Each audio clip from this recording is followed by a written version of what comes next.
What are we doing today, Sean? We're talking about the most overrated songs in the history of music. So I asked you guys what you thought was the most overrated song, and we're gonna be weighing in with our thoughts about it. So like one that came up a lot was Hotel California. That would be my number one choice. Hotel California. Hotel California, yeah. Super overrated. In so many different facets and ways. Okay, tell me. Not enough people make fun of the lyrics as they should. On a dark desert highway, cool wind in my hair. The warm smell of colitas? What's that? What is that? What even is that? I don't know. Drink maybe? I actually don't know. Sounds like probably a drink. But here's the thing, it's like the Hotel California. What a metaphor. Oh, mind-blowing. It's like you're in a place, but it's not a place, it's a hotel. But the name of the hotel is the place you're in. It's Hotel California. Oh my gosh, amazing. Yeah, like we could have been a little bit more subtle with this metaphor you're saying. You know, you can check in anytime you want, but you can never leave. I just left California. It was quite easy and it was quite cathartic doing so. Do you get why people would like it though? Or are you just like, I don't get no. I'm being a hater. Like, this is a great song. The arrangement is like incredibly interesting. The chord progression is like iconic. A lot of great things about it. But again, this is a great example of overrated versus properly rated and sarcastic. When the darkness goes back to back on a guitar solo, back to back. That's hilarious because they're ending the joke. When the Eagles go back to back on a guitar solo and they're like this, it's like they're not in on the joke. They think it's like cool, but it's not. It's overrated. You know what's certainly not overrated? Understanding how and why music works the way it does. And for that, I've got a limited flash sale on my music theory bundle, 3 courses that will unlock the mysteries of music for only $14. We started the primary building blocks of music, the relationship notes have to each other, how and why we build chords, and what we can do with this information. We gradually build into more advanced topics in an easy to digest and most important, practical way. If you're a guitar player and you know how to play a song that goes G, D, E minor, C, but you don't know why those chords work together, these are the kind of questions that we're looking to answer. These are my most popular courses. Thousands of guitarists have used them to break through and unlock music in a deeper way, which ultimately opens up so much creative freedom. Use the link in the description to pick up this bundle for only $14. This is a flash sale. It won't last long. Get it while you can. Anyways, let's get back to it. Imagine by John Lennon. Beautiful, but overused and kind of boring. I think that song is actually aptly rated. Like, it's a real good song. It's probably his best one from his solo career. Saying Imagine is overrated, it's like, that's like some level of like hating that I can't even get on board. Now, again, the caveat is like, this person's probably heard the song a million times. Da, da, da, da. That could be repetitive if you like listen to it on repeat. It's repetitive, but like that's what it serves the purpose of the song. That's like saying sunsets are overrated. You know what I mean? Everyone loves a sunset, they're overrated. Oh, the sunsets suck. It's when the sky gets beautiful and is lit perfectly, that sucks. That's overrated. It's repetitive, it happens every night around the same time. Don't Stop Believin'? I struggle with this one because like when it comes on the radio, I'm like, oh man, I don't really want to listen to this song. But it's also like one of the most iconic scenes in television history. And so when I hear that song now, I just think of Sopranos and I'm like, this is one of my favorite TV shows and a great ending. That's a controversial opinion. A lot of people hated the ending. I kind of hated it at first, but I watched it long after it came out, and then I read like why he did it. Listen, Game of Thrones has made me reassess what a bad ending is. I would go like aptly rated. I think it's aptly. I think I'll go one step farther. I think that's the best 1-5-6-4 in the history of music. Masterclass. I don't even really like Drake, but that's no. Yeah, you don't like this era, so the fact that you like are so down with it. I'm a hater. I'm a dyed-in-the-wool hater. Mm-hmm. But Don't Stop Believin'. It's a masterpiece. Come on, yeah, get out of here. Wonderwall. Underrated? Overrated? I actually think like Wonderwall is a really great song. Wonderwall goes so hard. That whole album goes so hard. It's so good. It was like my favorite song of all time when it came out.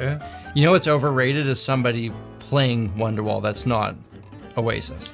Sure. And I think that's where people have the qualm with it, because everybody plays Wonderwall when they get the acoustic guitar. Like, that's the meme. The lyrics are kind of nonsense, but... I think the lyrics are overrated for sure. And I'm a guy who actually, like, enjoys lyrics in general. But Noel Gallagher, like he says, he just writes things that sound good together, and then he's like, somewhere in there's meaning, and sometimes I don't discover the meaning till later. He's like, I don't know what a Wonderwall was, but that's just what came out. Wonderwall's not overrated. Overplayed, sure. This is important work we're doing right here because overrated versus overplayed is like a hugely different thing. You're gonna do your most overrated at some point. I'm gonna do a video on my channel that's just my own personal hot takes. Yeah, and I'm gonna give my overrated opinion at the end of this video. Oh, that's fantastic. I can't wait. Yep, it's a hot one. How do you feel about Sweet Child of Mine? It's a unique one in the Guns N' Roses catalog, because I'm like a big Guns N' Roses guy. Like I grew up on Guns N' Roses. On Appetite for Destruction, it stands out as like a very sensitive song, but I think without Sweet Child of Mine, like you need that to win over the mums. You fill up arenas. Yeah, that's true. When you have a song like it, that's that big. I really don't like Guns N' Roses or Slash, and I know who I'm sitting next to. I'm big. Which is crazy that I also think this is aptly rated, if not actually underrated. It's a really beautiful song. It's beautiful. I think there's a critical acclaim that I feel like this song does not have. I think it's known for the bombastic nature of Slash and Axl. What's super underrated is the bass line. The bass line's so good. Duff McKagan. Incredible. I love Duff around here. Yeah, and the chord progression too. Well, especially like it builds. It doesn't just like, it would be so easy to just write the pop song, the first half of that song, and just like fade out as this kind of ballady type thing. But when it goes into the where do we go now, like the build in the guitar solo there, and like what it builds into that darkness at the end, like that's like, it's hard to do that. And do that in a way that is just, it sounds so good and it's so catchy and it seems so coherent. Like it's kind of like a masterpiece in like rock pop writing. I think Sweet Child of Mine is aptly rated. I think it's underrated. Critical acclaim from a musicality standpoint, underrated. Okay, cool. I will say I had a formative experience with Guns N' Roses. I think it was that band that really made me understand that I was a hater contrarian. And I think it was specifically the November Rain music video. Oh man. Where he walks out of the church in his top hat, like smoking a cigarette, and he just rips like this solo. I'm like, yeah, this is a clown. And I was like probably like 8 years old. I'm like, this is a clown. This is where we went different ways, because I saw that, I was like, this is the coolest thing in the entire like world. White picket fence. This guy says Layla is overrated. I agree. Disagreed. I think Layla's underrated. I think Layla Acoustic is underrated. I think Layla Electric is overrated. Probably to the point of the highest end of the spectrum for me, because there's a self-indulgent piano outro that is so completely good. unnecessary. It's Really? so good. I Good? love it. Like that's the most iconic guitar riff of all time. Yeah, I remember hearing that and I'm like, whoa, this guitar riff is so cool. If only I could ever play something like that.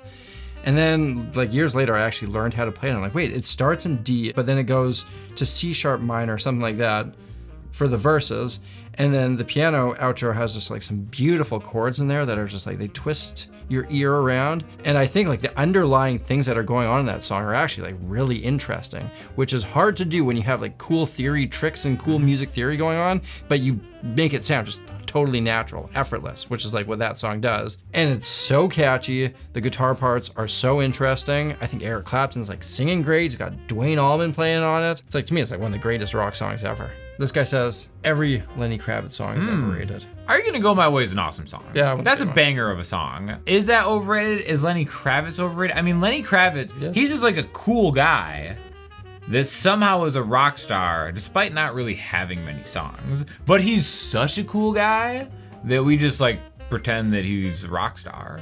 Maybe his music is all overrated because his coolness is just so high. I think the his music, coolness trumps his music. The music is derivative, but the coolness is at like a 300 out of 100. So I guess that means his music's overrated? Has anyone ever said, oh, you gotta hear this Lenny Kravitz deep cut?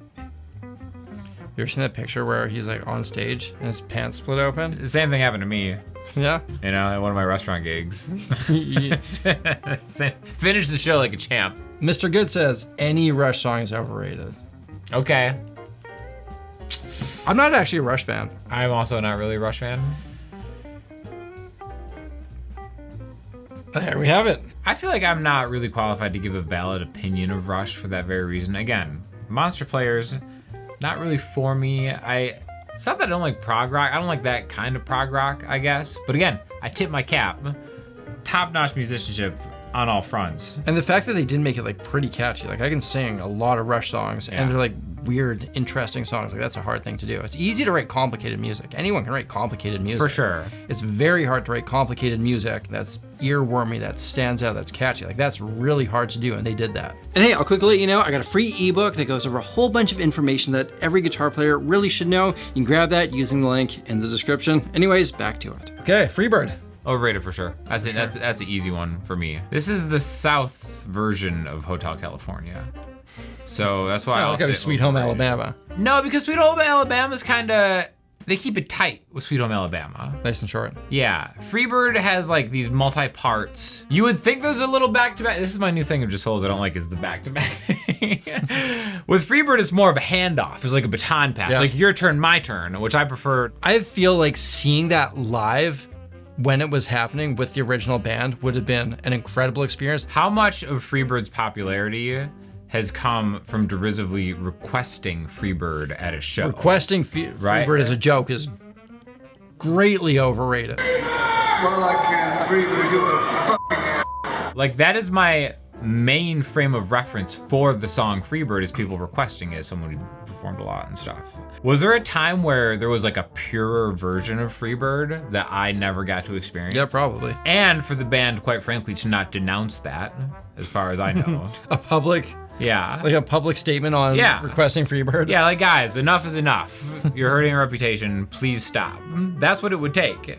I feel like that's what the responsible thing to do would be. You know, I also think like some of the lyrics, as I think about it, it's like, it doesn't paint like the main character in a great light. He was just basically saying, hey, you know what? I suck, I'm gonna leave. That's who I am. I suck, I'm out of here. And then he leaves, and then it's like banging everyone's guitar happy. solo, and it goes like, thinking about it this way is making me relate more to the song. Like you break up with someone and it's sad, and then like you actually leave, and you're like, this is great. I'm free as a bird. Huh. This guy says anything, everything by Taylor Swift. Oh. You gonna cede the floor to me? Mm-hmm. All right, it's weird that I find myself in this position again and again and again as a hater.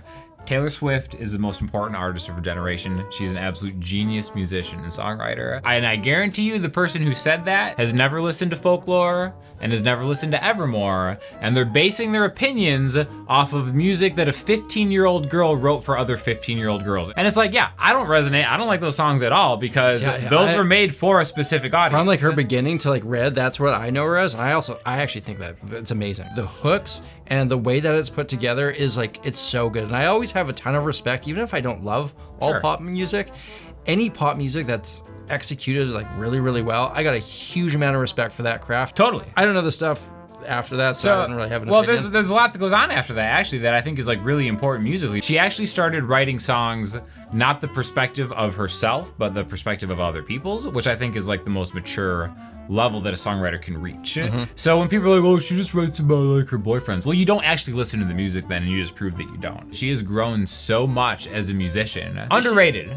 Underrated? Oh, for sure. Completely underrated. Go listen to Ivy. Go listen to The One, Cardigan. Like, these are all incredible songs. So that's interesting because, like, okay, you have only heard this little portion, and it's weird how you can also be, like, maybe overrated for that, but, like, underrated for this whole thing.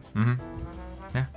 Bohemian Rhapsody, that one came up a bunch. I'm on board with that. I'm not on board. I don't think that one's overrated You don't at all. think so? I also I don't ever need to hear the song again. I've heard the song way too many times, but I also think it's, like, one of the most perfectly executed songs in the history of song. If from every angle, except for maybe the lyrics, because I don't really know. Great use of gibberish. Incredible use of gibberish. I don't know what Scaramouche and all that's all about. But besides that, like the orchestration and where it goes and how it builds and how like Freddie Mercury can take like these very classical types of things and turn it into a rock song that is also like you can sing along with every part of that song. I think there's a common theme with a lot of these that they have achieved some kind of way to tether themselves to important cultural moments. Like Wayne's World. Exactly. I think we'll go with a little Bohemian Rhapsody, gentlemen. They're like, without Wayne's World, you might not be having this conversation. Without Taylor Swift infiltrating the NFL, people probably wouldn't be that mad, right? Like stuff like that. Without Freebird being the request song, without Wonderwall being the most hated song. Interesting. Like, Yeah. I feel like this is a very important part of what makes something overrated. It's the people out there. Yeah, right? Because it has transcended just being a song off of an album. Now it's something else. Oh, here's one that came up a bunch was Hey Jude. Yep. Yeah. Super overrated. Yeah. If you want to like impress someone and be like, hey, the Beatles changed the game, you don't show them Hey Jude. You show them something else. Day in the life. Yeah, exactly. Yeah. The thing about the Beatles is like basically like everything they do has been put on this pedestal that's kind of impossible to live up to. Very true. And so even if they have what I would consider one of their like more mid songs, like Hey Jude, anyone else in the world would die to write a song like that. If you can do that. Course, yeah. But as far as like the best band ever to exist and the greatest songwriters ever to exist, I feel like Hey Jude is not a reflection of like how truly amazing they were. It was just like it was a fine, good song.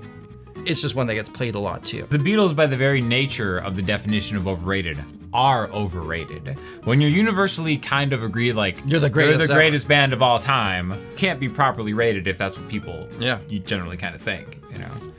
Our rating system is a little flawed. It is, you know, nothing's perfect in this. No, what are we gonna do? This guy said Johnny B. Goode is overrated, and his critique was he played the same intro to every song he has. I would disagree. I would say if you're gonna have a critique, like have a critique on every other song by Chuck Berry. Like, yeah. Johnny B. Goode is the one where you're like, yeah, this is the one that did so much for music. And yes, he did play basically the same guitar solo and the same guitar intro many, many times.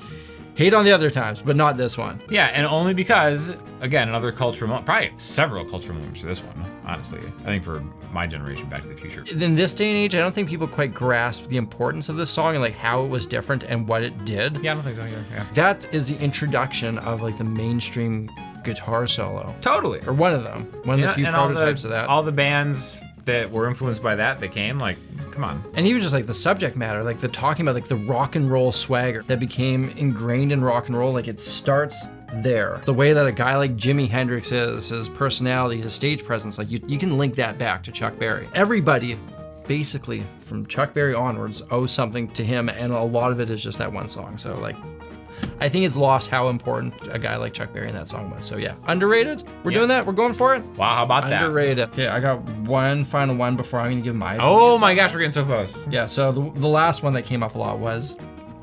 Do you know what it is? Stairway to Heaven. Stairway to Heaven. I think it's aptly rated. I think it may be the greatest song of all time. I'm a Led Zeppelin guy. That's like the one bit. Are like, you? I love Led Zeppelin too. That was one of my other ones. Gosh. Like it's funny how much of a stranglehold music of the late 60s and 70s has on even culture today, that I always hear it. I would be so good with deleting all of it from the world, and just keeping Led Zeppelin for the good of pushing music forward, because there is good new music out there, people. I promise you, it's really good. Try to listen to new music sometime in your life again. To me, Stairway to Heaven's interesting. It's like what? It's 9 minutes long, 8 minutes long. I want to hear where it's going next at every step of the way, and they managed to make an 8-minute song interesting, at least for me, and that's I totally agree. All the other songs you talked about that were long were too long. Stairway just like takes you on a journey that reaches like one of the greatest climaxes in all of music. Yeah, I would have to say it's probably the best song ever written if you made me say a song. Even like the lyrics, which I don't even know what it's about. No idea. You know, really? If there's a bustle in your hedgerow, don't be alarmed now. I don't know what that means. What's a hedgerow? What's a bustle in your hedgerow? I think it's just like something stirring, something's going on. Like just like chill out, take it easy. She's buying the Stairway to Heaven. What's that mean? Well, this is a character, right? You're gonna explain to me what Stairway to Heaven is? Because I actually have never. Yeah, I mean, I guess I'm not a lyric guy. Talk about it. We can break it down. Yeah, I'm a huge lyric guy. I think Stairway to Heaven is about prioritizing what's important in life. This lady sure all that glitters is gold. She's right. buying a Stairway to Heaven. Okay. This is kind of like she just cares about money. Yeah, right. Or she is putting emphasis on what the narrator perceives as being the wrong things. Right. When she gets there, she knows the stores are all closed. She can get what she came for. He's like really letting a metaphor run. Like when she gets there, she knows the stores are all closed. And she can't. Like it's a moment of realization that a person has upon their death. That I wasted my life. Right. I was so worried about the things that didn't matter. Wow, these lyrics are pretty good. Yeah, it's the greatest song ever written, bro. This is even better than I thought it was. Again, and that's the beauty of Led Zeppelin. It's like some stuff is just straight up lifted from Lord of the Rings, and other stuff is like really poignant, thoughtful, incredible writing. It's one of the greatest songs ever written, if not the greatest. Yeah. Can't be saying that. Can't be overrated. Yeah, get out of here. So what about you? Okay, so I was thinking about this earlier today, and I have a hard time figuring out a song that's overrated, because a lot of it is just like very popular songs, and I can usually figure out why a song is popular, and I have a respect for the craft that goes into making a song popular, because there's music that I don't like, but I get why people would like it. But there is like one specific type of music, and I hate doing this because all my life I never wanted to be that old guy who's like, listen to this trash the kids are listening to. Never wanted to be that guy. I hate that I don't get this, and I'm not saying there aren't redeeming qualities. I can't find it as much as I look. So like the Travis Scott hip hop stuff and that like whole world, Okay. I don't get how it sounds good. And I hate that I don't, because I know a lot of people really like this music. I cannot find any redeeming quality when I listen to it. And I try hard. I'm like, there's got to be something that I can catch on to. And like, there is hip hop I like. Sure, yeah. Even the stuff that I didn't necessarily love, like 50 Cent or whatever, I can still listen to that beat and I'm like, this is grooving. Yeah. If I hear this, like I feel what I'm meant to feel. I think specifically with that type of music and maybe those types of artists is the music is an extension of the swagger and personality of the artist more so than it is standalone art to be listened to. So for me, it's almost like listening to like the entrance music of like a WWE superstar.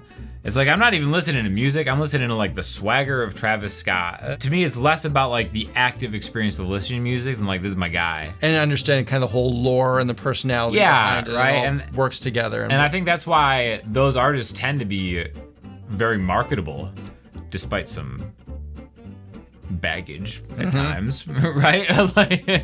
But I think that's kind of why. They're almost, in a way, they're almost like YouTubers because their personality is first.